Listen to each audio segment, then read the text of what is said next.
Can you hear me? You turn it on? You know what? It's already on. You just need to talk normal. Just talk normal. Yeah, just talk normal. Okay, so sorry. Okay.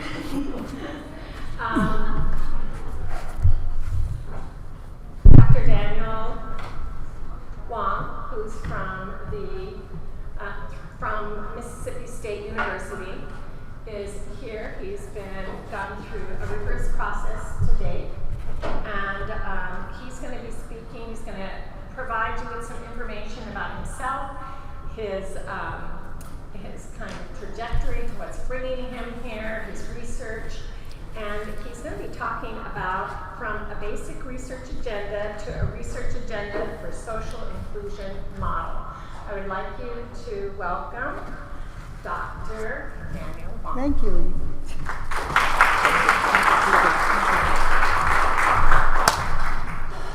Okay, so can you hear me?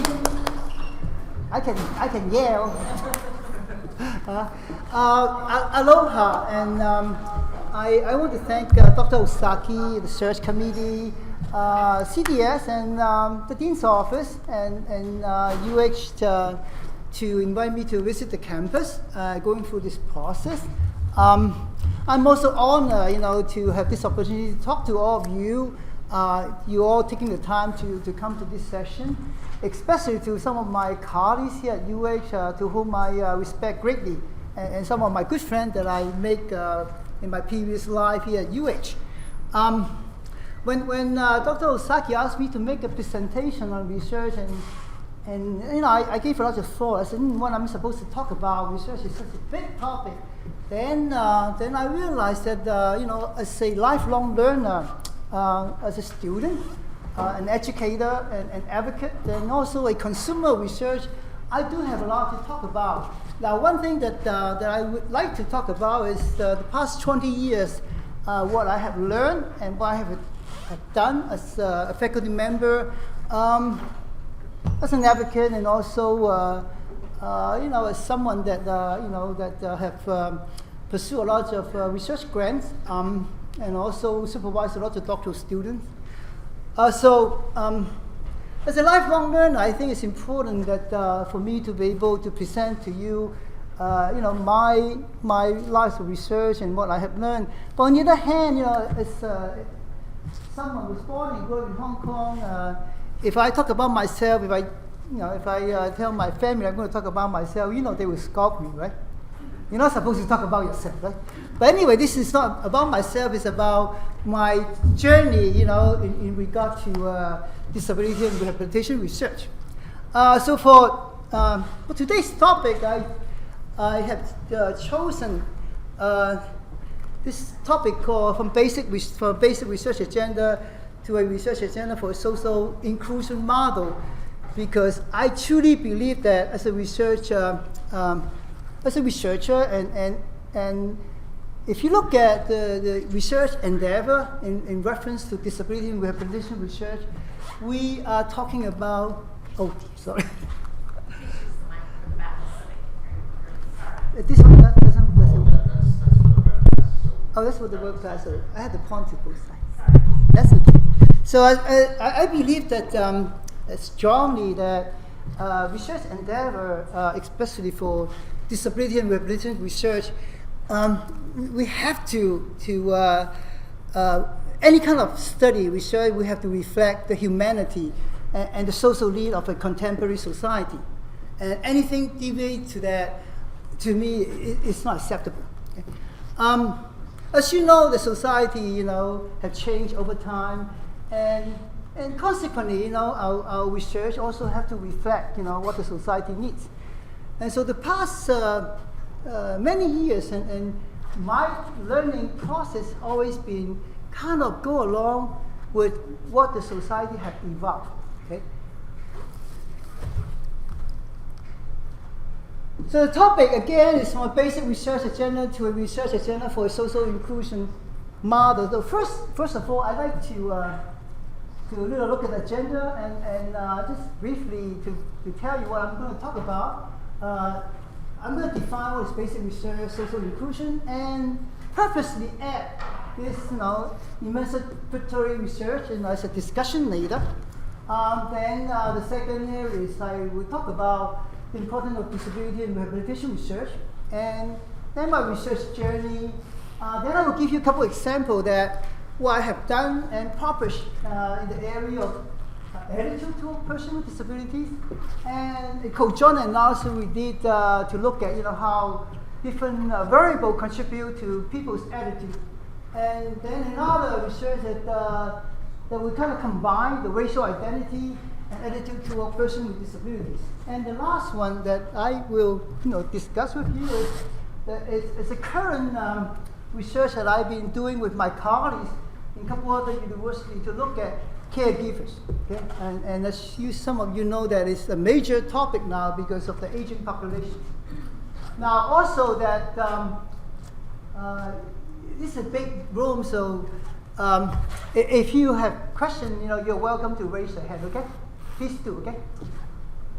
So this is, I'm not going to ask you to read it because my wife keeps telling me, you cannot put too much information on one page because the people will fall asleep, okay?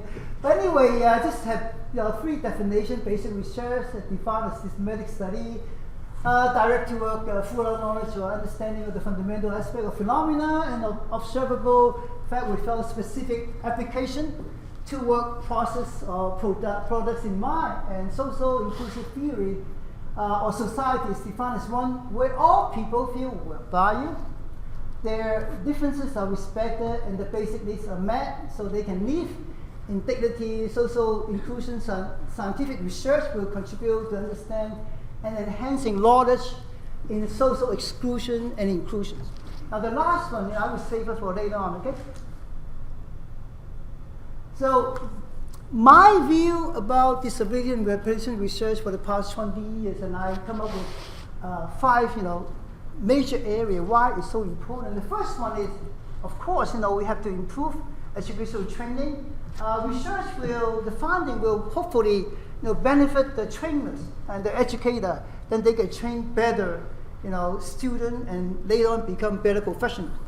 And second one is provide best practice of service to consumer and stakeholders. If you have good students, become good professional, your hope is for them to become a good professional and provide best services to stakeholders and consumers. And the third one is to understand the implication of culture and disability, and I think that's probably it's important not just for research, it's also for education, for any kind of training. Fourth one is utilize system change to impact policy.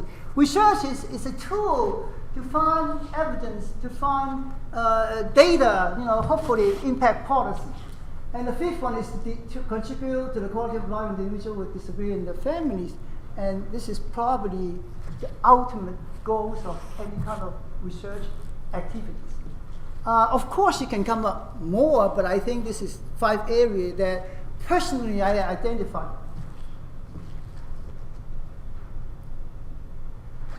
This is what I call the research journey. I'm going to, detail on each category. First one is clinical versus statistical prediction. Second one is computer case simulation. Third one is physiologic and job matching. Fourth one is attitude toward people with disability. Then cultural diversity, health disparity, social inclusion of people with visual impairment and blindness, impact of caregiving on the caregiver's health. I purposely set up that way, and eventually then you will find out why my title is from basic research to a social inclusion model. This is kind of my journey of research. As a doctoral student, some of you guys, do you have any doctoral student here? No? So everybody's faculty? Oh. So as a doctoral student, I was such an eager student. I said, well, gee, I want to do a groundbreaking research. And even though my mentor, told me so many times, each research activity is only a building block for the house. So a brick by brick, then you build a house. But I was such an eager student. I said, gee, I'm going to do this groundbreaking research. And so I picked this topic called clinical versus statistical prediction. Some of you probably read, this research by Paul Meehl, M-E-E-H-L. And he's a psychologist from the University of Minnesota. And one of the book that he published in 1954 is called Clinical versus Statistical Prediction, Theoretical Analysis and the Evaluation of Evidence. So his argument, I don't know whether you guys agree, okay?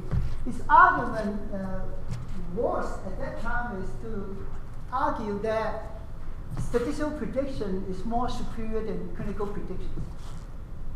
So you guys know what is statistical prediction? Statistical prediction is mechanical prediction. You put in all the data, age, educational level, socio-economic status, all those are we call statistical prediction, mechanical prediction. But then in terms of inputting mechanical prediction, you also need some information from people's head, right? Now, clinical prediction basically is to predict from somebody from his head or her head to predict something, the clinical outcome. So guess what? So based on Paul Mills' book, I think at that time was 60% versus 40%. Mechanical prediction is more superior than clinical prediction. You guys agree? No? And the argument was, because mechanical prediction is not driven by emotion. It's not driven by a subjective opinion. Mechanical prediction is something you collect all the data, and you also use some judgment to input the data, to analyze the data.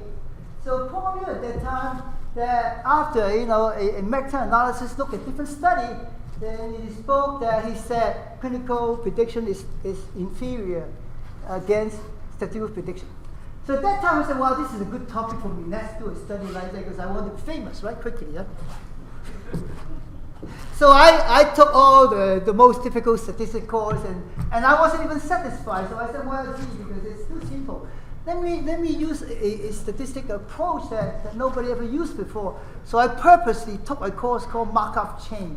It's called a stochastic process. So I took that course just to do my dissertation. Okay, and then at that time, I remember that by using the stochastic process, I can hand calculate a 21 by 21 matrix. So that's a calculation. So, but I was so happy that look at that! I identify a strong research have theoretical base, very good basic research. Then I'm going to be, a groundbreaking researcher. But it turned out, I got a couple publications out from my dissertation. And that's the end of it. Okay. So then it's a clinical versus statistical prediction, and we have outcome. That was my dissertation. Then after that, I became a faculty member. My first job, and of course, again, eager to show people how much I know, how much I want to do some good research, right?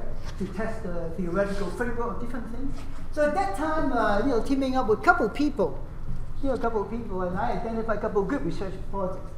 One is what we call the computer case simulation and clinical training. Now, case simulation is another big research in the 70s and the 80s. Actually, it started in the Stanford University Medical School. So since they cannot cut up people and test, whether it's, the procedure is good or bad, so they use case simulations. By using computer simulation, they can tell, how good you are in terms of clinical skill. So, working with a couple of my friends, my colleagues, then we design a computer case simulation software. Did a research and be able to publish a few articles. And actually, that one of the articles actually won, at that time it's called AACD, but it's the American Cancer Association Annual Research Award. So we won first place award from that article.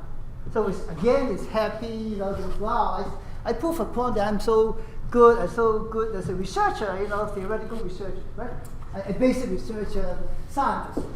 And then another research I was engaged in is this is so-called the fuzzy logic. Have you guys heard of fuzzy logic? Fuzzy logic is something that is what we call the gray area. And so at that time, a lot of research was conducted. They were conducted in the area of how any kind of testing instrument can predict, future performance, especially in the vocational rehabilitation field. To look at how accurate the instrument can predict job performance. So my argument was, working with a doctoral student in computer science, my colleague now is in Wisconsin, to develop a software. And actually, the software is to look at the argument. Is if a job requirement needs someone to pick up 20 pounds, what if someone can only pick up 19 pounds? Can the person perform the work? So our argument, was if I apply the fuzzy logic, yes, the person can do the job. So we developed software, and actually that was the first. You guys know NIDA, right? The first NIDA grant that I got as a PI, my third year as a faculty member, and I got pretty good money. I think at that time was good. I think $400,000 just to develop the software to look at so-called the fuzzy logic, whether it can be applied to job matching purposes. And so that's my first stage, as a faculty member, and try to prove upon that I'm well trained, good and basic research, and be able to get grant, right? Then I kind of transition to this next stage. As a faculty member in the university, and also I at that time also became a department chair at Hofstra University in New York, and then gradually, I become more consumer oriented, and some of you guys know me. I also got married, and my wife is a consumer, per se, and so I become educated by her, how to become a good consumer and stakeholder, and also. I was so lucky, to work with a couple of giants. I call them giants because they are indeed giants in the field of disability rehabilitation. One person his name is called Harold Uecker. Harold Uecker was the first one to develop a scale to measure attitudes. And the second person that I worked with, and actually he was one of my faculty members, is Dr. Frank Bowe. And some of you guys know Frank Bowe, and he was one of the strong advocate. One of the very, very well-known person, respected person in the field of disability, and he's totally deaf, and but very, very strong person and very good scholar, and actually one of the strong proponent of the American with Disability Act. So I was very lucky to work with both of them, and was able to pick up Dr. Uecker's Center on Disability Study at Hofstra University. At that time, Dr. Uecker retired, and it's a wonderful story. I want to put it in a nutshell what happened to him. And actually, he was born with very severe disability. His speech was totally impaired. Got his PhD degree in NYU in the 40s. Nobody wanted to hire him. Hofstra hired him, and then later on, actually, he raised through the rank and became the provost of the university. Tremendous speech impairment. So it was a wonderful person. The first one, I call him giant because Uecker was the first one to study attitude toward people with disabilities. And then, of course, Frank Bowe is another person that people respect a lot. So at that time, I started working on that couple of projects on attitudes toward people with disability, and also continue to work on vocational rehabilitation outcome and get into some cultural diversity studies. So that's the stage, and slowly becoming more like someone more into consumer-driven research. More into not leaving the basic research, but more sensitive to work for the consumer needs. And the fourth stage, I continue as a faculty member. Then some of you guys know that I also got involved with a lot of international work, working with my wife. I was lucky that I have I should not say it here, but I had a very good secretary. So at that time, I travel a lot with my wife, and so we usually leave Thursday night and come back Monday morning. So at that time, my wife was the executive director of Disabled People International. We have done a lot of advocacy work all over the world. As I said to many people, the only continent that we did not travel to, is Australia. So we have done a lot of work in Africa, Europe, Asia. So a lot of advocacy work, a lot of work related to what we call the equalization opportunity for people with disabilities, and promote, human rights and civil rights in different parts of the world. That's my, my transformation to become a more socially, sensitive person, and also more consumer-driven researchers. And of course, I continue to work on the attitude toward people with disability research, and contribute with the, ICIDH. And some of you guys know that ICIDH is now became ICF, with the International Classification of Function, Disability and Health. Then the UN Standard Rule for the Equalization Opportunity for People with Disabilities. So at that time, I learned a lot by just getting involved in different organizations. One thing about writing for any international agency is after you contribute a paper, that's the end of it. Okay, don't claim credit because your name will not appear on anything. There's lots of international documents, just international documents.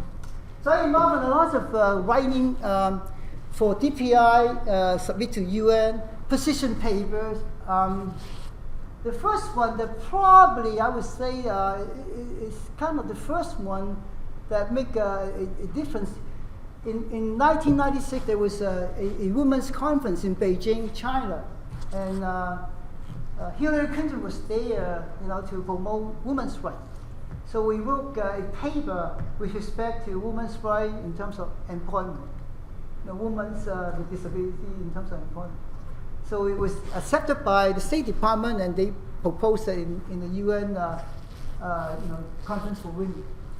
And now, past few years, so that transformation continues. The past few years, I continue to be a UC faculty member, and somebody asked me, how could you do all this? And I have to tell you, I don't golf, I don't do any bowling, and I think that I cannot say I'm an alcoholic, but I do dedicate my life to my work, to my job, and to whatever I engage. So I have to tell people I usually work 80 to 20 hours a week. So that's my life, and I enjoy that. Okay, don't read me wrong, and I enjoy doing all the writing. And the past few years, and I've been working with. When I was in North Carolina, again, this is interesting because it's another learning experience, and I developed a doctoral program. When they hired me, they asked me to develop a doctoral program in rehabilitation administration, and that program is part of Allied Health. So when I joined that program to develop the doctoral program, I also had the opportunity to work with the medical school, because at that time, the Allied Health program, they have the College of Nursing, College of Medicine, and College of Allied Health. So we are in the same complex, same building almost, and I started working with the College of Medicine, and working along with the faculty with the Department of Rehabilitation, Medicine. No, we have Department of Physical Rehabilitation and Medicine. I was asked to teach the residency how to do research and helping them to write grants. And also, I also co-author, a couple grant proposals with them. One of the proposal was submitted to NIH. Unfortunately, I didn't get funded, but it was a good learning experience. I pulled together people from psychology, from the medical school. Under the medical school, we have people from physiatrists, people from the cardiologist department, from our colleges, the physical therapy. So we put together a proposal submitted to NIH for doing a research in looking into spinal cord injury and secondary condition. So at that time, 10 years ago, as you may remember, the Center for Disease Control and Prevention started looking in the impact of secondary condition. Okay?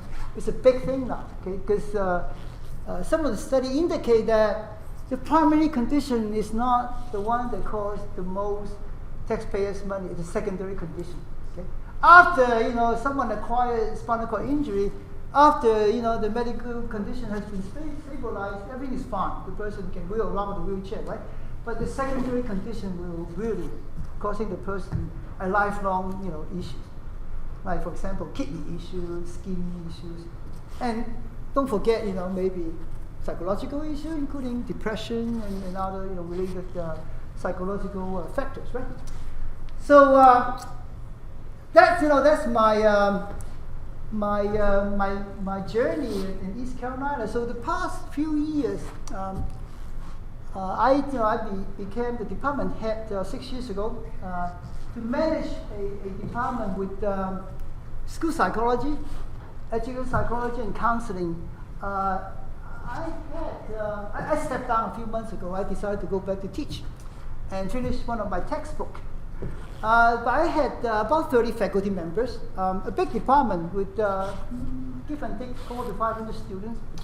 But I have not given up my idea of looking into different projects and see what can I do, and because I'm always curious. My wife always told me that I'm a busybody, So I started looking into what can I possibly pull different programs together in this university. So I have counseling, I have school psych, I have educational psychology, and also in our college we also have a kinesiology department.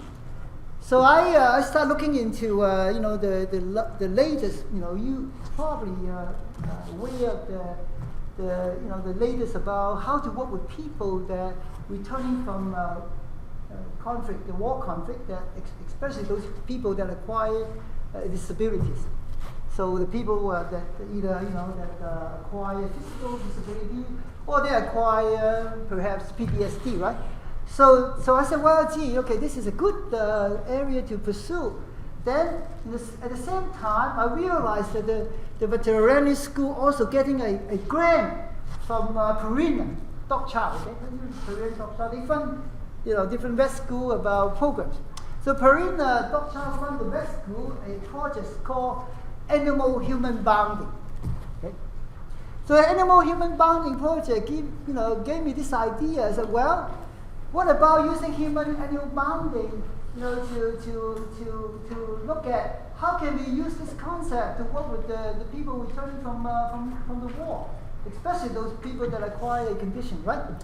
So I started, putting a team together, people that from the vet school, people from kinesiology, people from my department, counseling, school side, and start looking into possibility. Actually, we submitted a grant to NIH, a small grant, but we haven't heard from them for 2 years, so I don't know what happened.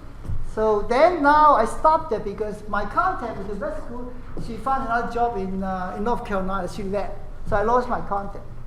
But I think it's also a transformation that looking into how multidisciplinary or interprofessional can work together to pursue some meaningful cause, especially that kind of project is going to benefit the veterans and for those people that are returning from the conflict that with conditions. And at the same time that I also look into this health disparity issue. I work with a few people, and especially the dean of the medical school now is the founding dean of Virginia Tech. So we developed a Center for Health Disparity. So one of the idea of health disparities look at why some minority group, they have worse health condition than so-called majority. Then we look at issue related to environmental injustice, dietary intake, psychological, depression. So we developed a Center for Health Disparity. So East Carolina University, they have a Center for Health Disparity to get funding to study health issues. If you look at the literature, a lot of people that actually, what we call minority, especially the African American community, a lot of them in the 40s, they have a lot of heart attacks. And the reason for that is, not just the diet, but also a lot of psychological stress. What we consider sometimes discrimination and prejudice from the society, or being marginalized for all their life, right? So I start really interested in pursuing those areas. So the past 2 years, I got involved with a couple of my colleagues, and so we started doing research on caregivers. So this project started a few years ago, and we have partners in China, Spain. Actually, the translation for a 20-page protocol is really difficult, and nobody wants to take those. We have to pay people for them to administrate those protocols. So we have partners in China, in Spain. And the latest one I recruited is we also can get partner in Taiwan. So we start looking into different area that will affect people that provide caregiving to people, and we're going to talk about it later on. Okay. So this is kind of my journey, my transformation. So as you can see that's why my topic is from basic research, someone totally green, pretend that know a lot, to someone that really educated by the community, educated by consumer, educated by the society, that what is the right research to do and what is the wrong research to do. So I'm going to give you any question, any. I know it, when I taught here, I always come away with the UX student here is so polite, They never ask questions. Well, actually, in Mississippi still they didn't want, they don't want to ask questions. But in New York it's different. I spent 8 years in New York, and the students in New York, they like to ask questions. Any question? Any chance to give me a break? No, just kidding. Then I can drink a sip of water. No question? You guys are too easy. So anyway, the study of attitude, as I mentioned, that Dr. Harold Uecker, was the father of this line of research, and he started that with a AT attitude to a person with disability scale. It's ATDP with 20 items and then 30 items. A lot of people use that, actually around the world. So after he retired, I took over the center, and I remember we have about 30 different translations from different countries requesting, that whether they can use the scale. Actually, well, it's nice of them to ask. If people use the scale, they never even inform me, right? So I was constantly contacted by people from all over the world, doctoral students, that whether they can use the scale to study attitude. It's a simple scale, but it has very good, reliability and validity. And the argument is, very simply put, why research and attitude? Of course, we talk about the employment pictures, and I always told people, after all this Rehabilitation Act of 1973 and the subsequent amendment and American with disability, you know the employment picture is still pretty bad for people with disability, really, really bad, okay? I'm going to give you the statistic in a moment. Education attainment of persons with disability from all ages, community access and inclusion, and of course we're talking about how can we develop an inclusive society if people have negative attitude, right? And others. Now this is some data that I got. If you really look at it, it's very troubling. As I mentioned, we have Act 73, 40 years ago, right? ADA more than 10 years ago. But look at the pictures, okay? In 2013, 17.6% of persons with disability were employed. 17.6% only, okay? And then, on the contrary, the employment percentage for those without disability was 64%. Okay? The picture is very troubling, right? Jobless rate for persons with disability was little change, very little changes. Okay, as I mentioned, what happened to ADA? What happened to all this rehabilitation? And what happened to all this sensitivity training, all this community engagement? It hasn't making a dent. Okay, has not making a dent, and that's whose fault is it? It's the society's fault. Okay, why the rate for those without disability decline? Okay, so. Another, variable we have to look at it. Workers with disability were more likely to be employed part-time than those without disabilities. Among workers with disability, 34% usually work part-time. Why? Right? Okay. Compared to 19%, so people that without disability working part-time. The reason for this, part-time worker may be due to cutback on the job, on the hours, or because they were unable to find a full-time job. So they settle for a part-time job. Don't give them a full-time job. Now the attitude, I don't, want to belabor that, but it's a stable evaluation of the disposition of a person, right? It's a mental construct, either stopping or reacting to attitude of others. So it's a learning process. We don't born with a negative attitude. It's somebody that probably taught us, probably nurture us, probably educate us to be negative, to be discriminatory.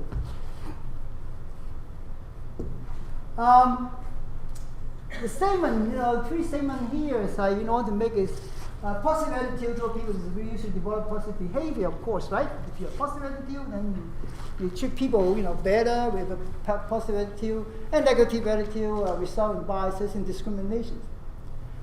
Now, all this variable, I look at, because we, when I was directing the Center for Attitude toward People with Disability Study, we look at a large study, all over the world, and looking at different variables that contribute to attitude, and there's variable that actually, if you look at analyzing all the data, doing a study, look at all countries, and actually there's not much differences among people, the attitude toward gender, either male or female with disability, it really doesn't make any differences. Age, people tend to have a higher negative attitude toward older people, right?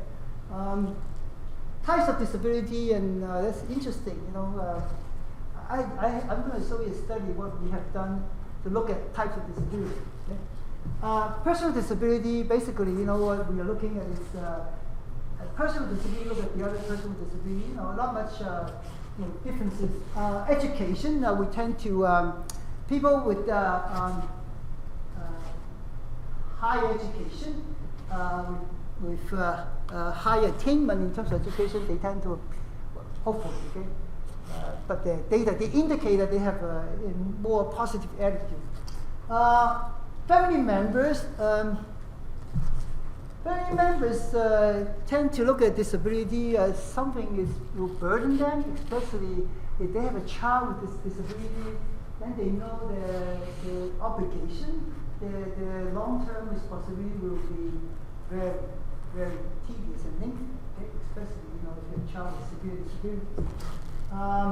Friends depends on what kind of interaction with, if you have friends that have disability, you tend to, more positive, right? Teachers usually look at whether a student is active, friendly, easy to manage. Even if the person with the student with a disability that tend to be more positive. Employer and co-workers, and also again depends on the interaction. The more interaction, the more positive the attitude. Occupation is one thing that I say for the last. Study over and over indicate that people in the helping professional tend to have a higher negative attitude toward a person with disability. You guys believe that? So one time I still remember this point because I was making a lunch presentation, a keynote presentation here in Honolulu. And okay, I want to tell you, don't ever make any presentation at lunchtime, okay? Because nobody listens to you. Because everybody's busy eating, okay? So I was making presentation, but I get to this point and I told people, I said, based on all the data we collected, you know what? The helping professionals tend to have a higher negative attitude toward people with disability. And then I heard all these forks and spoon and knife drop. And that's silent, I said, I'm not going to live here,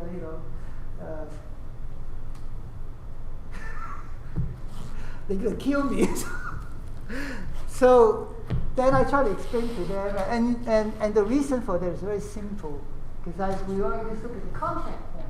It's the quality of the contact point, because people in the helping professional consistently, day after day, working with people that they have issues, okay? And when they have issues, regardless of physical and mental, they come to you in an inferior position. I want to assure you that if you go to the hospital, you will see a lot of very nasty nurses, right? Any nurses here, nurses. So the contact points, the quality of the contact points is day after day. If you deal with people that you think, only you think, that are inferior, toward you, right? And you are in the superior position, then the attitude starts changing. That you are the person that are, in a superior position, and you can have a negative, or you shouldn't, but people tend to develop this negative attitude because you are in a superior position. So actually, after analyze all the study, 60% of the study indicated people in the helping professional, they tend to have a negative attitude, about 40% no difference. Okay? That's still alarming, right?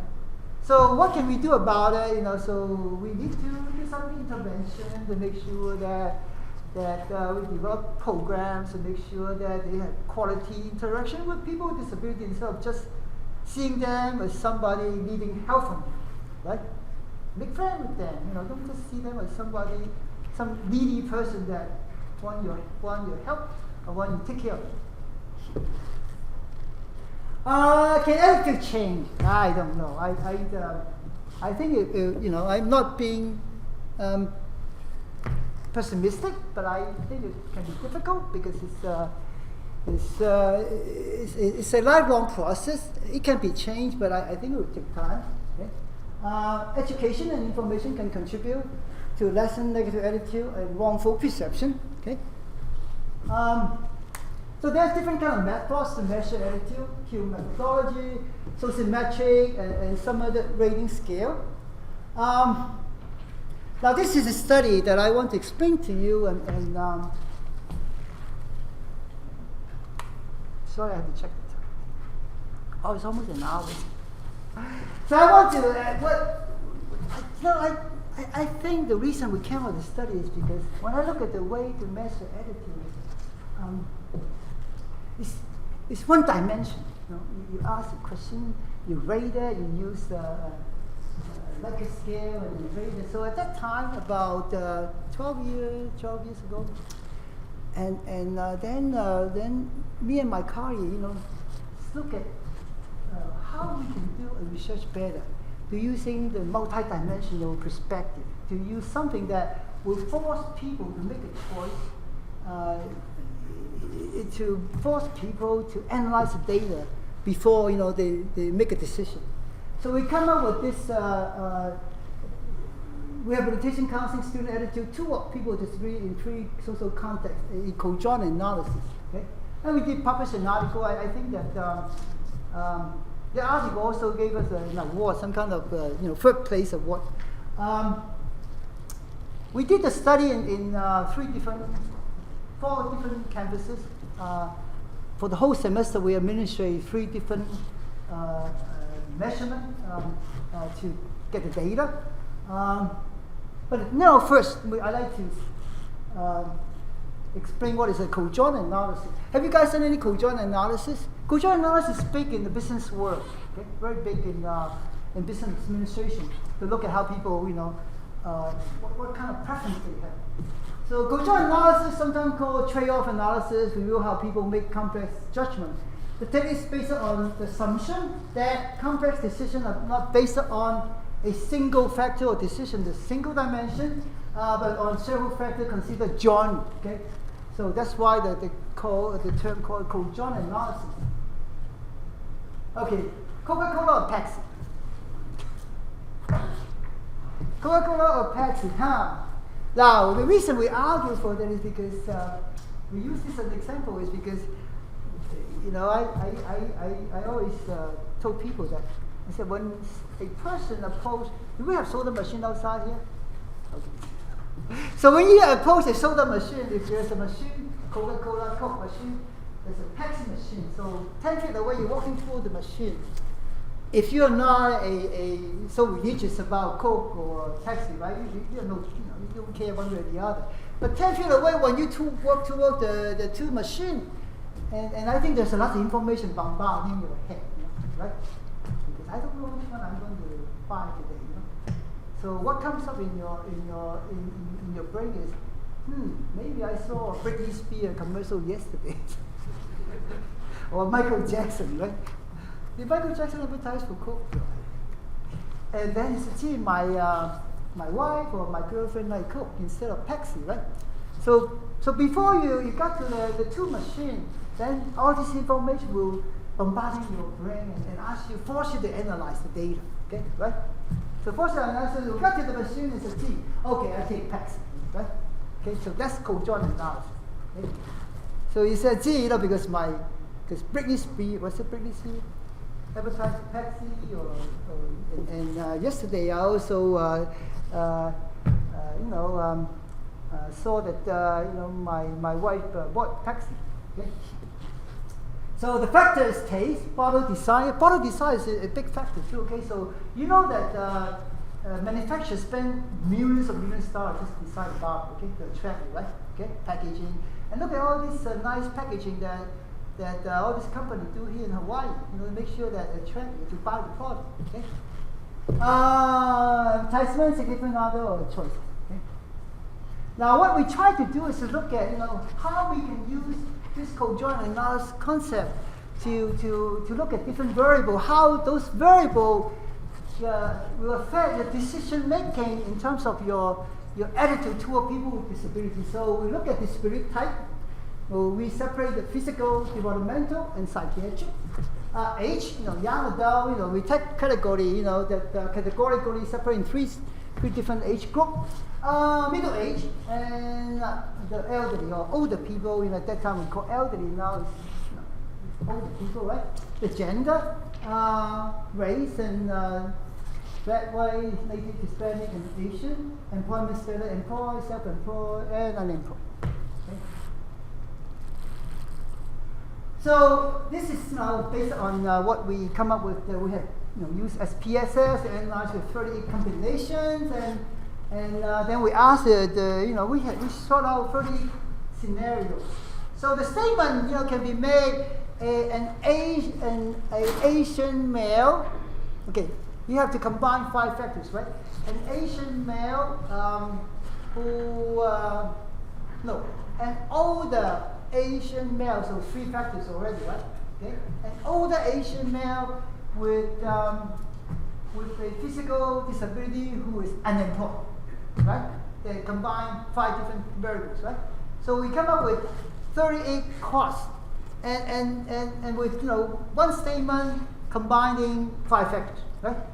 So we force people to rank this 38 costs. Okay? It's tedious, but there's a way to do it. Just ask them to purposely separate and treat that first. Prefer, not so prefer, not prefer. And then at the end, you rank it again, right? Okay. So 3 different scenarios. Then we also use the contact with this disabled scale to look at another perspective. Okay.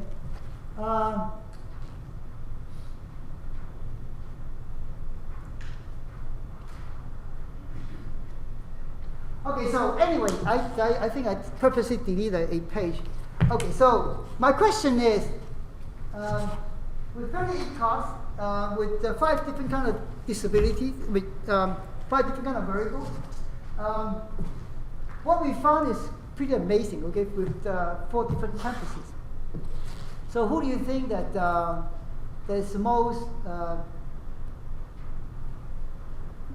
not preferred category statement? Okay, let's go back there. Disability type. Which disability do you think is the most discriminated, with the most negative value?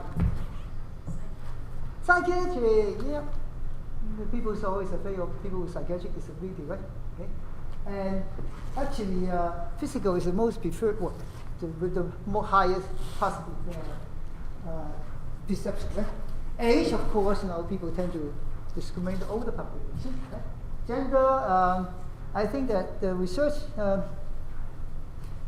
indicates that people have a higher positive attitude toward female, but then on the other hand, the sample is really biased. A lot of people nowadays, the counseling psychology program are female graduate students, so we have more females in the sample, so the female are more preferred. Right?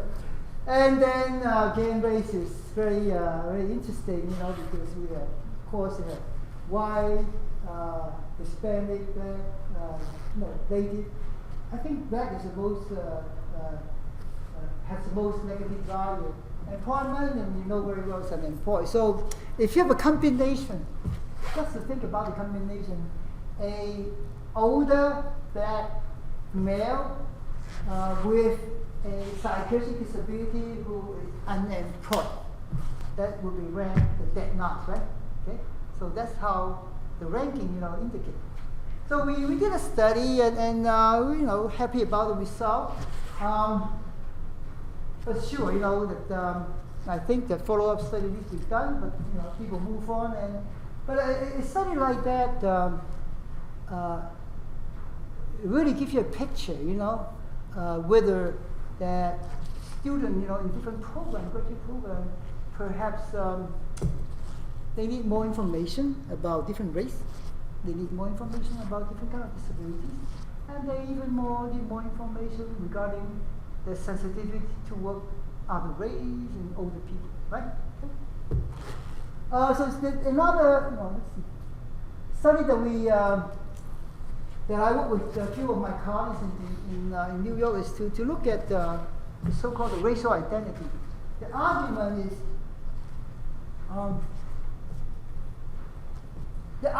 is a positive correlation will exist between acceptance of a person with disability and another underage group as defined by race and ethnicity, and then the racial identity proposed that if you feel comfortable about your own skin, about your own race, you tend to be more positive toward any other people.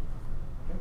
So that's something that we have to remember, that because people tend to discriminate others or show negative attitude toward others because they're not comfortable about themselves. Okay? So everything is work within yourself first, and then you feel comfortable about yourself, then you don't discriminate others.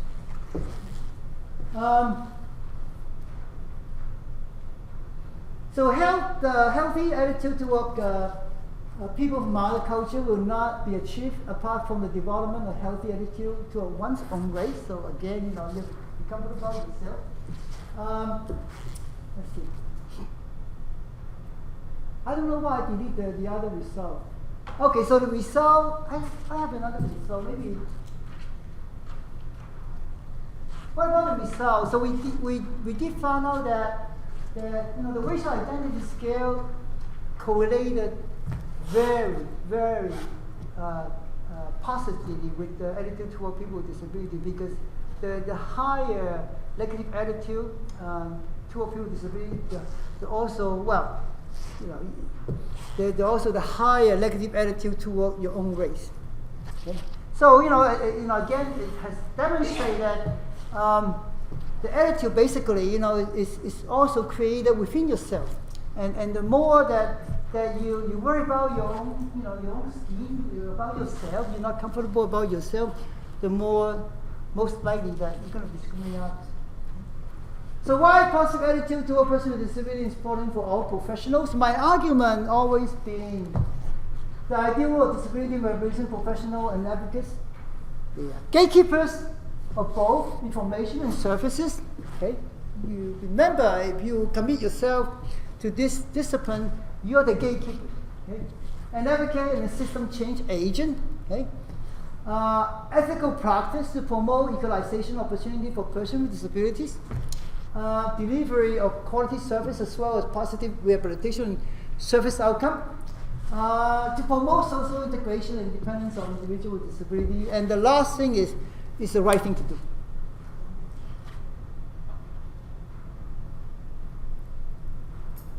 So the second, second example that I want to explain to you is the current research that we are currently conducting is what we call the contributing factor of psychosocial adjustment for caregivers with family member with chronic pain. Again, I mentioned that earlier. The purpose of this study is to investigate the contributing factor or psychosocial adjustment of caregivers of family member experiencing chronic pain. And we have partners in China, in Spain, and this year we're going to expand to Taiwan. We have people from Michigan State, myself, and Wisconsin, my colleagues there. I'm not going to read everything, but I think that the importance of conducting research on caregivers, as you can see that by 2020, the aging population is from 12% in 2000 to 19,000 with the age group of 65 years and older. Okay? Studies show the proportion of adults who are family givers jumped from 30% in 2010 to 39% in 2012. Two-thirds of this caregiver care for a parent or in-law or an adult child with a disability, so it's a significant number. Now keep that in mind, and I think it's going to be more evident in the state of Hawaii. Now I'm not saying that there are more people need caregiving, but that Hawaii has the best, one of the best quality of life. By having the best quality of life and living longer, you're going to have more older people, right? And then by having more older people, eventually, that population will get older and perhaps to acquire a physical condition, and then what happens? You need more caregivers, right? So I don't think that at this point the society is ready for that. I think that we'll wake up, 5 years from now, that we'll realize there's a larger problem in caregiving. And I'm sure some of you guys sitting in the audience also providing, caregiving to someone. Okay? But a lot of caregiving, volunteer caregiving, lots of information, what we call the caregivers burnout. Symptoms of that including withdrawal from friends and family, loss of interest in activity, periods and joy, feeling blue, irritable, hopeless and helpless, change in appetite, sleep pattern, getting sick more often, wanting to hurt yourself, emotional and physical exhaustion, excessive use of alcohol and sleep medications. So anyway, if you look at all these possible symptoms, the caregiver actually they didn't care themselves. Okay? So you will see that there's lots of study ongoing to look at how society prepare to work with such a big population of caregivers. Perhaps one of those states, or many of them are already needing caregivers themselves. Okay? So who are the caregivers? So caregivers are unpaid individuals involved in assisting a person with disabling condition or an activity of daily living, including health care and medical care. Formal caregivers are the ones that pay workers who provide daily care to a person at home or in the care centers. Okay? More information estimate that this is quite interesting. If you really look at it, it's very alarming too. Okay, they estimate 16.8 million unpaid caregivers who provide care to a child, especially under the age of 18 in the U.S. A big population. Okay, one thing that it kind of push me, push me or make me to study, end up working in rehabilitation and disability. I look back. My sister, actually, and my brother-in-law has a son with severe mental retardation in Hong Kong. So I think he's almost like 40 years old now. I don't think that there's any IQ with that boy and that man. I think that the caregiving for them is a lifelong commitment. And I remember that when I was in school, and every time I received a letter from my sister saying, he's now 8 years old or 7 years old, and he still couldn't speak, and please pray for him, And actually, I will, I went to the bathroom and cried, because I know it's going to be a tremendous burden to the family, and there's a long-term commitment, and just look at the magnitude of how much they have to care for, for this boy. And actually, if you look at caregiving and look at how the society can improve the services, how the society can improve the attitude toward people with disability, then I always often look back and remember the book that Dr. Frank Boal published in the 70s, and the book's title is called Handicapping America. The reason he wrote the book is because he said that if you have a disabling condition, if the community continuously holding the negative attitudes toward people with disability, it's a systematic failure. So it's handicapping the whole country. Go back to the statistic. 52 million caregivers provide care to adults with a disability or illnesses, and 43.5 million of adult family caregivers care for someone 50 years and older, and 14.9 million care for someone who has Alzheimer's disease. Okay?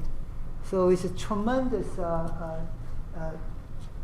burden on the system if we cannot come up with better service delivery module. Also a system that can both help the person in need of caregiving and also helping the caregiver.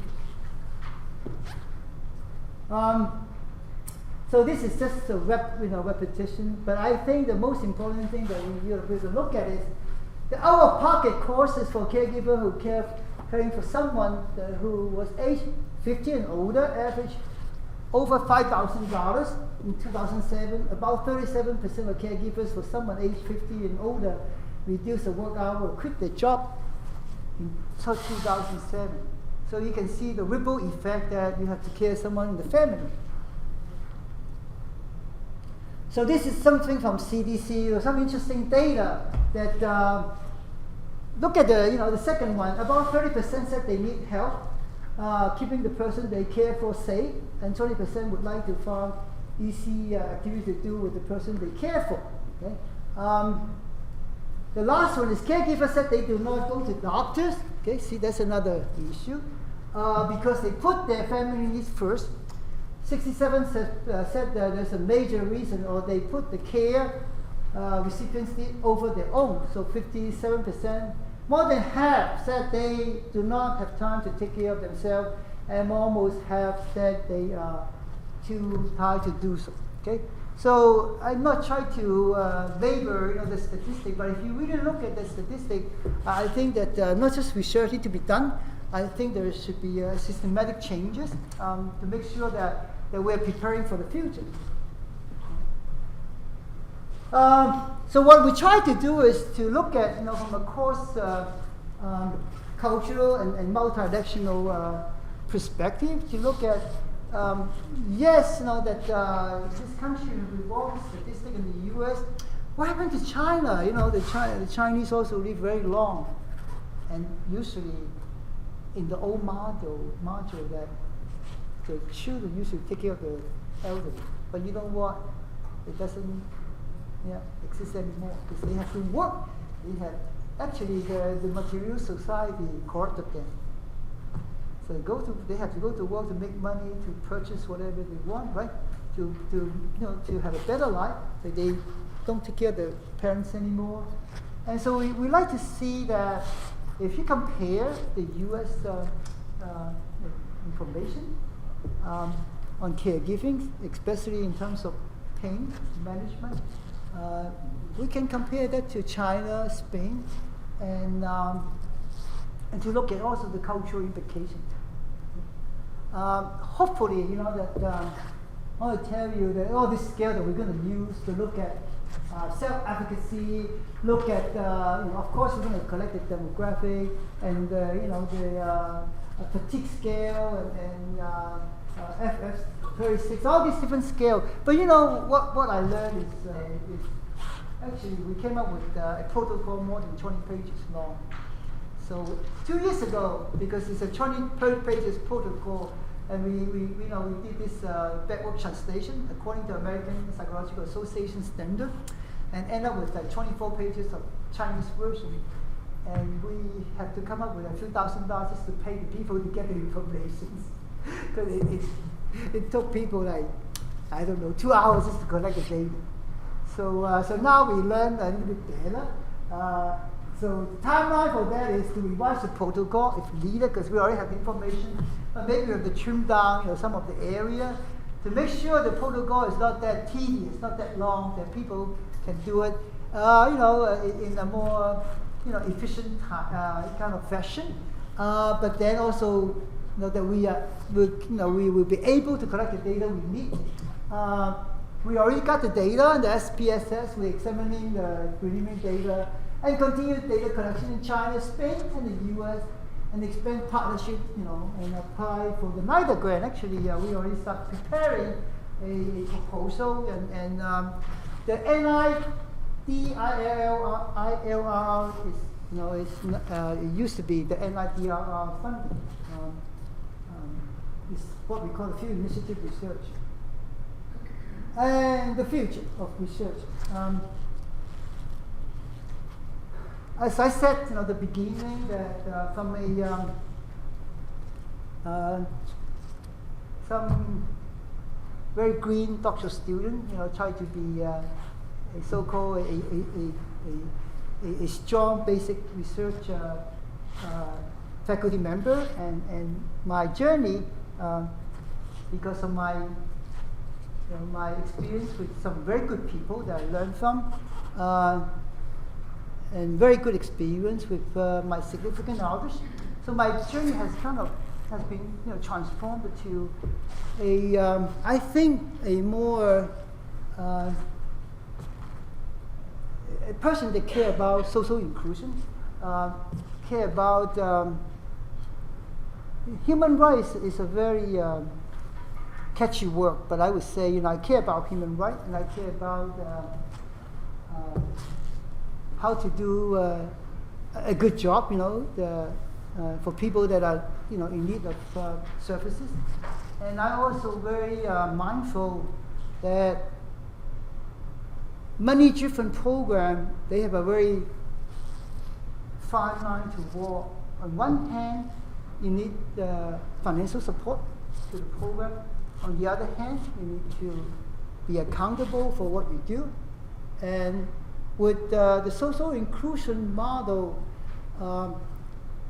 that we try to promote, we have to look at how consumer can participate in your research. So 20 years ago, some of you know that there's a big term, it's called participatory research, right? And actually it was highly promoted by NIDA about 20 years ago. But participatory research meaning that you get the consumer involved, providing guidance, advice, and to make sure that your project has the consumer in mind. It's a prerequisite for you to do a good research, because you have to know what other people experience in order to do a good research. But then if you go back to what I mentioned, the first page, I need to go back to, as I mentioned to you. So what is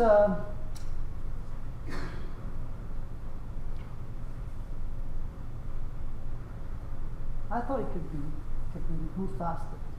Sorry about that. It's not a TV thing. You put down the number, then it goes to 2. So the past 5-10 years, maybe more, and this term called emancipatory research is a method to increase awareness of the contradiction hidden or distorted by everyday understanding, and to direct attention to the possibility of social transformation inherited in the present configuration of social processes. Okay? The approach involves a recognition of the moral right of research subject to exercise ownership and control over the generation of knowledge produced about them in the world. So this is a very broad interpretation of the emancipatory research. But as a researcher, I think that the people that promote this concept, they will tell you that if you ever engage in a research or try to get a grant funded for your research, you have to ask yourself, who I do this research for? What kind of benefit this research will generate? Okay? How can I use my social status, meaning you as a researcher or as a professor, to make sure that you are not discriminating people based on your social status? Okay? And the fourth one, you probably have to ask yourself that whether this research will actually generate the result that you need for the purpose of you obtaining the funding. So basically, accountability and also the inclusion of participatory and consumer-driven. Okay, so to ask yourself this question, otherwise that the research that you conduct will lose meaning. As I said, I understand the fine line that money is critical, to support research, support centers and conducting research. But you also have to make sure that you need to instill a spirit of accountability. And I was telling the search committee, actually, I started my career 2 years under soft money. I was worried about my job too, the first 2 years. And so I understand, but I think that to make sure that now, and for the future, you need to have this transformation, not just for the society, contemporary society, but also for the reputation, for a stronger, center for a stronger research product. So let me see. I want to talk about the future. Any question? No?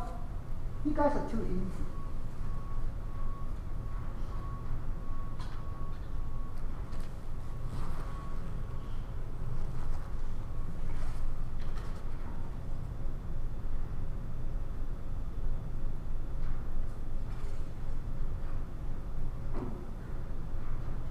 the future. So I think, you know, in my own experience and looking at, as I said, I'm a lifelong learner, and I continue to learn. And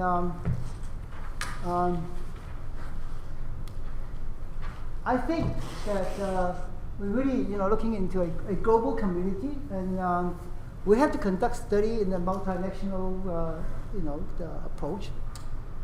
And because what we are looking at is one world now, so much interaction, you know, among nations, and we have to, you know, really the second one is social justice and social awareness, and because without that in mind, you know, you cannot really do a good job. You have to promote the social justice model, and you have to aware that what the social society needs, and how can you provide best practices and the best information to the consumers. Multidimensional and multifactorial, not just, you know, that we talk about often biopsychosocial model, economical, ecological, cultural, and environmental too.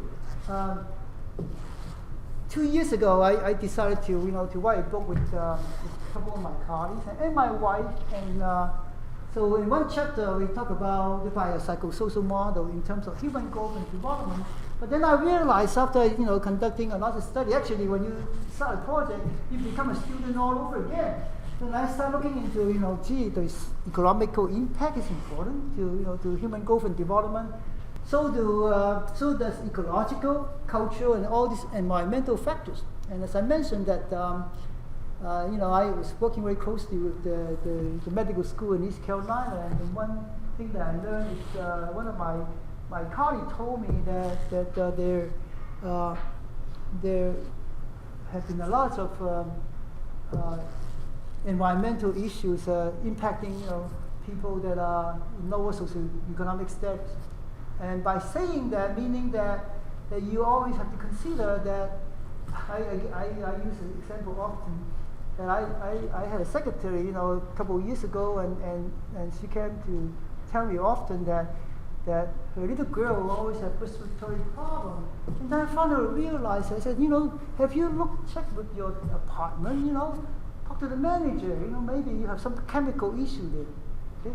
So by having, you know, those negative environmental factor, you know, this little girl will grow up with a lot of health issues. So we look at those factors, and application of ICF model, the enhanced health and function.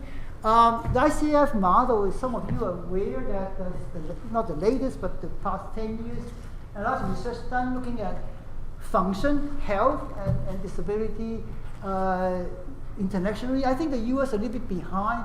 The European, the Asian are very much into ICF model to look at how you know, environmental factors affected the people with especially with physical conditions.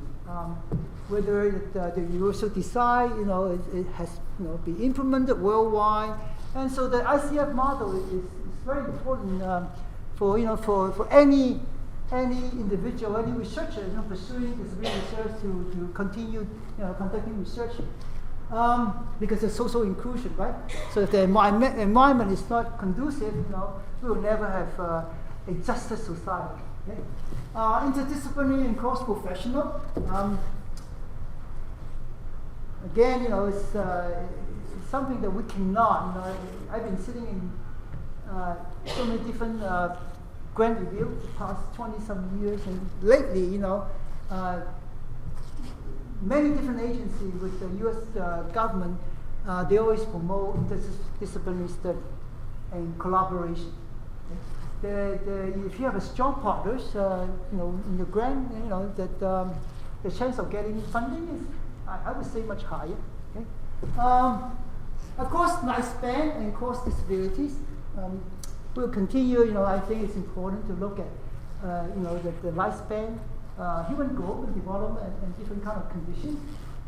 Older population with disabilities, that's going to be a big one.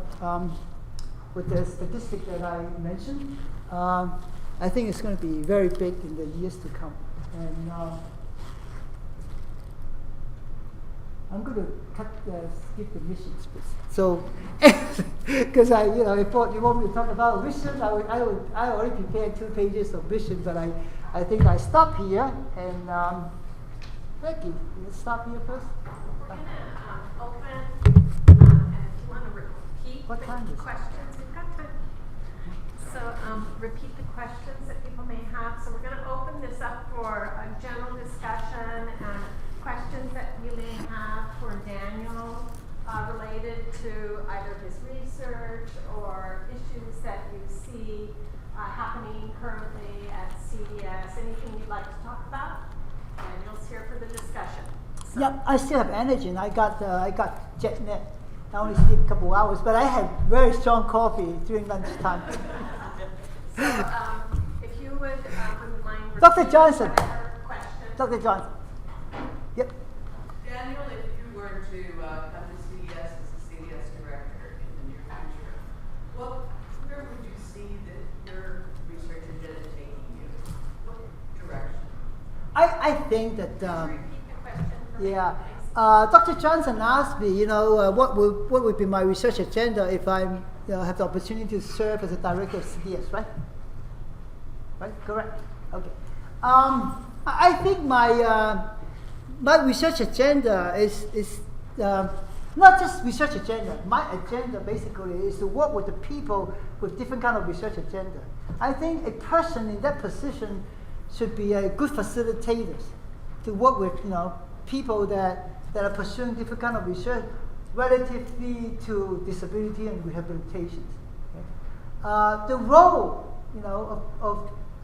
of a director, of course, I would like to have my own research area, but I think it's more important for the person to be a good supporter, a strong facilitator for everybody working under the same umbrella. Because I'm sure that under the unit, there's so many people pursuing different kind of research. But if you ask me my own research, I would say that I would love to conduct a lot of research, my own agenda, but not conduct a lot of research in terms of cross-cultural study across the lifespan in regard to disabilities.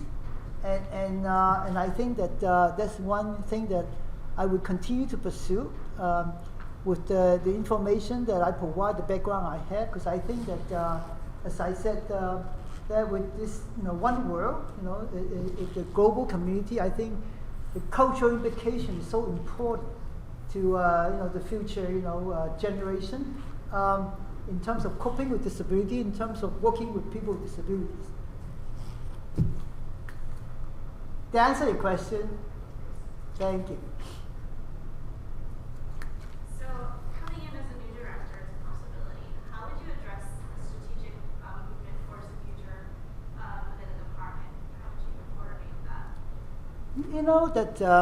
I had a very good conversation with Dr. Stockton during our lunch, and one thing that I have to tell you guys, I think that CDS, because I know CDS, I know Dr. Stockton for many years, and I know a lot of you guys for many years, and I think that CDS has a very good group of people, very dedicated people. Anyone, come to this position, not me alone. I think that has to look at what CDS has accomplished, all this year, okay, and to look at the strength of CDS, okay? and make sure that not just the people that are working for the CDS, I'm not talking like a politician, because I mentioned to you that I was under soft money. I understand that the generating funding is important, it's crucial for CDS. But personally, I think that anyone comes to a position have to appreciate what CDS has accomplished and look at all the good area, all the strength, that good programs, and try to strengthen the programs. Now, again, I cannot say anything negative because I think Dr. Stockton has done a tremendous job, okay? And no one can replace him, okay? That's for sure, okay? But it's a big shoes to fill. But on the other hand, one must say that anything can be improved, right? Anything, okay? A space shuttle can be improved, a 747 can be improved. But CDS has done a tremendous job, especially generating funding and providing all the support, to the state and regionally, okay? So if anyone comes to a position, I would say that the person has to evaluate the strength and look at if there are any weaknesses that can be dealt with. Okay? And I think it will take a few months to work with all staff and look at all programs, and to make sure that we have a good and balanced and fair process, and the people feel that they are part of the process and they are being protected.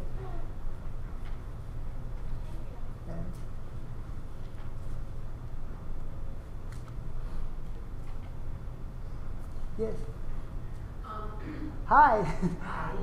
Thank you so much for a wonderful presentation, and I mean, it was a great presentation. I loved going over your research, everything, collaboration, and I especially noted your future. And personally, I agree with all. I just want to take one aspect of the future. Let's just take the ICF. Okay. We've been doing workshops on it for 5 years now, the ICF, and you're right, it is hard for the U.S. to catch on, although our workshops are very crowded by the rest of the rest of the world. If you were to be director of CBS, and let's say, because the ICF is part of the future, in what ways could we collaborate with the rest of the world, maybe be a leader, possibly ICF trainings, or to get more people to use this incredible tool? How would you, let's see, I don't know how to articulate, how would you facilitate us in promoting that particular bullet point? Now, it could be any bullet point. I'm just picking that. No, I think that's a wonderful question, because when ICF became a little bit bigger, like 6-7 years ago, actually, I was sitting in a couple of the proposal grant review panel, and I reviewed quite a few proposals that submitted by different universities. Interestingly, they want to do an ICF comparison between Brazil and the U.S. They want to do an ICF study between the U.S. and I think there's another country, or Japan or Taiwan. So I think that in addressing your question, I think we're behind regarding ICF, because I think there's a complacency here in this country that are not catching up with the international standard. U.S. is still a country that hasn't signed the convention, right? The Convention for the Right of People with Disabilities. U.S. hasn't signed the convention yet, right? Right. Okay. So U.S. has always had this idea that since we have ADA, we don't need any convention. Okay? Since we have other measurement, we don't need ICF. But I think it's very short-sighted to not using ICF to look at this cross-cultural study, to look at the impact on environment or ecological impact to people with different conditions. So if I want to promote ICF, I will go exactly what you was talking about, to promote ICF with collaboration with other countries. Actually, I've been doing it with China, and even just lately, 2 years ago, we did an ICF promoting ICF in Macau. We worked the whole ICF how to apply for Macau. So I would say using more international collaboration, using different, perhaps even applying for grants. I think that will come back up again. Now the grant proposal that I reviewed, they were not funded. Okay, but I think that we have to continue to push for intellectual collaboration, cross-cultural study with ICF, and submitting proposals, and continue to do training. And I think that even using website training is appropriate for the people who, I think sometimes that we forgot that a lot of professionals, they need continuing education credits. So maybe you can have ICF training to give credit for social workers, medical doctors. Okay? So they need those continuing education hours to continue their certification. So I think by promoting international collaboration, it will give people a more awareness in terms of ICF. But yes, I did review quite an ICF course, cultural study between the U.S. and Brazil and different countries. So if you were the director of CDS, we would take some of the bullet points of your feature, your bullet points, and sort of latch on to them, and you would support ideas under those bullet points. You know, Yeah. you have your, how can we promote more social justice and social inclusion? You know, the ICF, I mean, could it be possible that, I'm just using again as an example, we do give education credits for the workshops that we do in ICF with track record every year. So we now have those professional credits. But how would you translate the future But into your leadership at CDS? well, that's a loaded question. I would say that promoting social inclusiveness, human rights. I think that's the the foundation of any Center for Disability Study. Okay? ICF actually, the reason that ICF, I'm not going to take credit for that because it's not me. But if you look at the history of ICF, before there was ICIDH, right? Actually, the discussion started about 20-some years ago in Atlanta with the Center for Disease Control and Prevention. We start meeting with the people in CDC to ask them to promote ICIDH, okay? And then the role of Disabled People International about 15 years ago in Europe, in Geneva at the UN, was to discuss changing ICIDH to ICF because disabling condition is not from that person, it's from the environment. That's why we changed to ICF. But going back to your question, I think the anyone taking the leadership role is to promote. I would say, not just to protect and secure the resources and funding of CDS. We also have to promote all the idealistic, think about being inclusive, being promoting human rights and civil rights of people. I always believe that when good work is done, resources will come. When good work is done, resources come. I truly believe that. I have a short story to tell you. I found out when I joined Hofstra University in the 70s. Still there are two universities in the area, in Long Island area. One is called Adelphi University. The other one is Hofstra University. In the 70s, actually, Adelphi University was almost taking over Hofstra. Hofstra lost so much ground. Hofstra was part of NYU, so they became independent in the 50s and the 40s.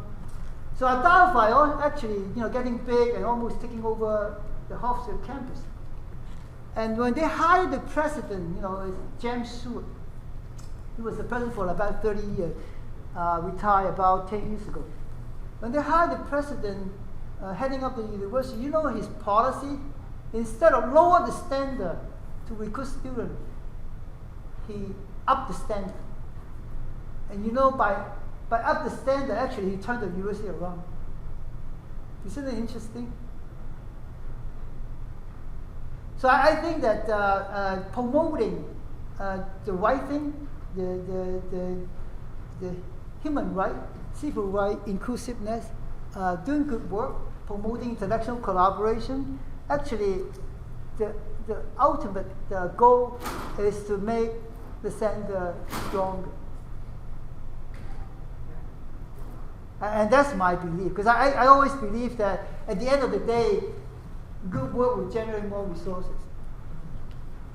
The history or that I told you about Hofstra is very interesting. So people like to associate with good things. That's why all the designer thing is so expensive in Waikiki. Right? Really? Don't you, my God, you're $400 buy a little handbag. Right? People like to associate with good things. Don't you think that little handbag worth $400?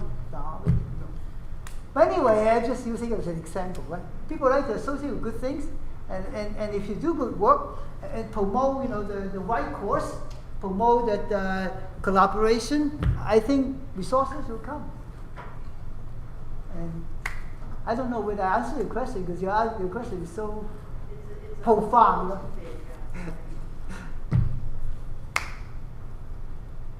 So what made you want to apply for this position? Oh my God, this is a bad question. actually, one of my colleagues contacted me.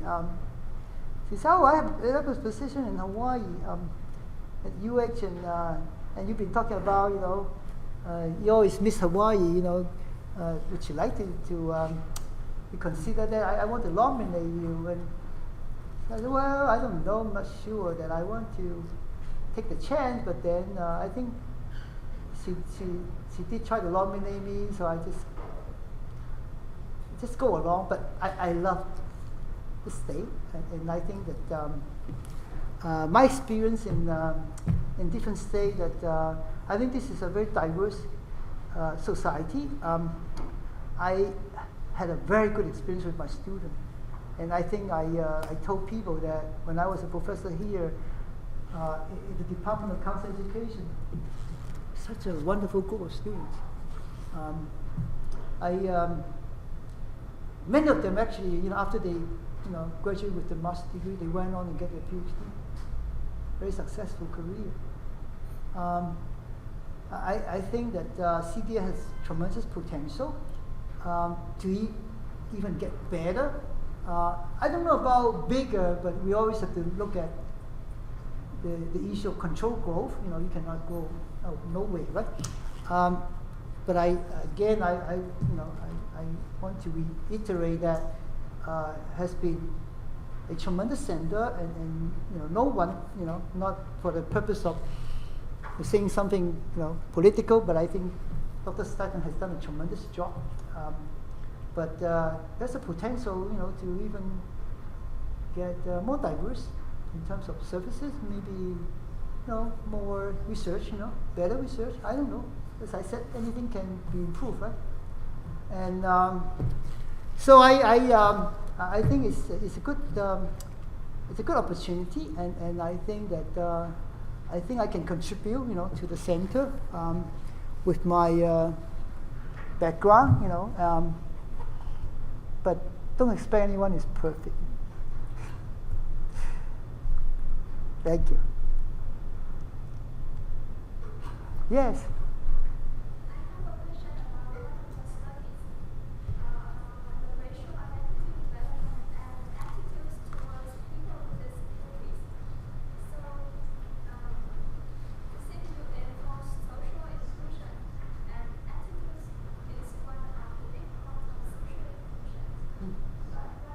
And you said in the slide that the healthy attitude that a person has towards themselves is important to create a healthy attitude towards others. But a lot of times I see that when people are proud of themselves or their race, it causes more discrimination and separation also. So how would you explain that? I don't think that there's a different comparison. When you say that somebody so proud of their own race, I think that it is someone that's so proud of their own race, and if someone is accomplished, contained, that happy, with their own identity, I think the person most likely will not discriminate others. Being proud about your own race doesn't give you the right to discriminate others, right? Right? I was actually thinking of the conflicts of benefits. I think that's one of the reasons why when people have good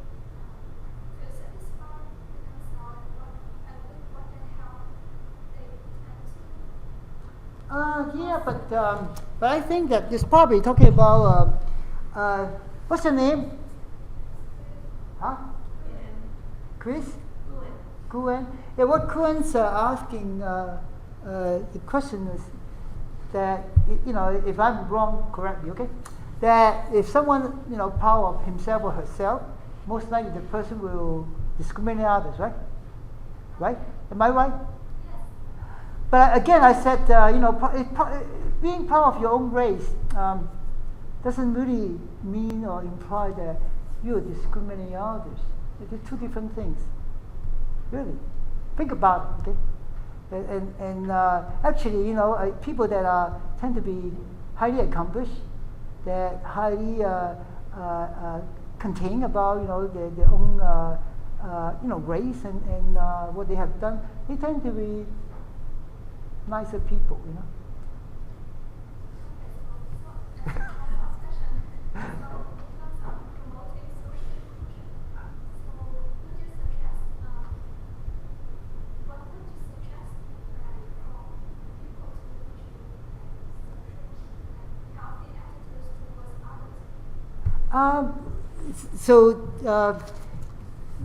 She asked, how can I promote healthy inclusion?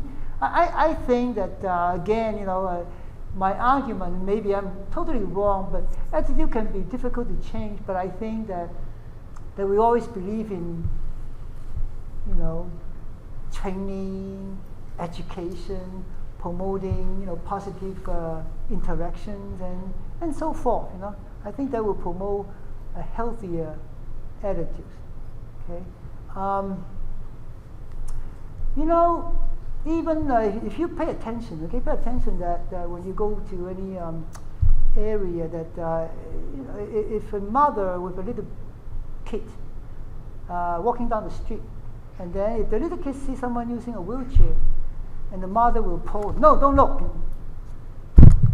By doing that, that mother's already instilled some kind of negative attitude on the kid, right? So it's a lifelong learning process. It can be changed, but you need sensitivity training. You need to promote the positive attitudes, and you need to have, again, I mentioned about the healthy contact points, right? If I didn't answer your question, let me know, okay?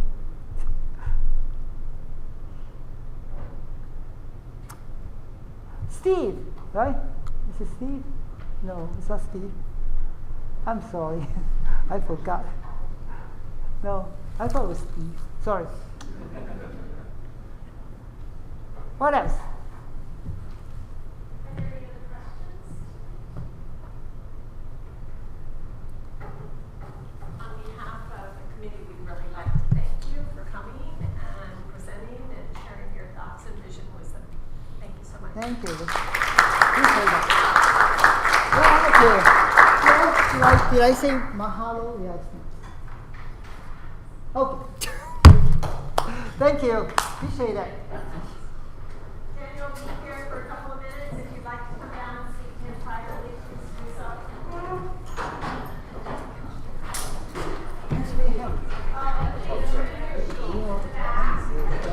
All right, I give you back to. You're giving grab them from you. I'm Megan Conley. Yeah, Okay, let me so you don't show. A pleasure to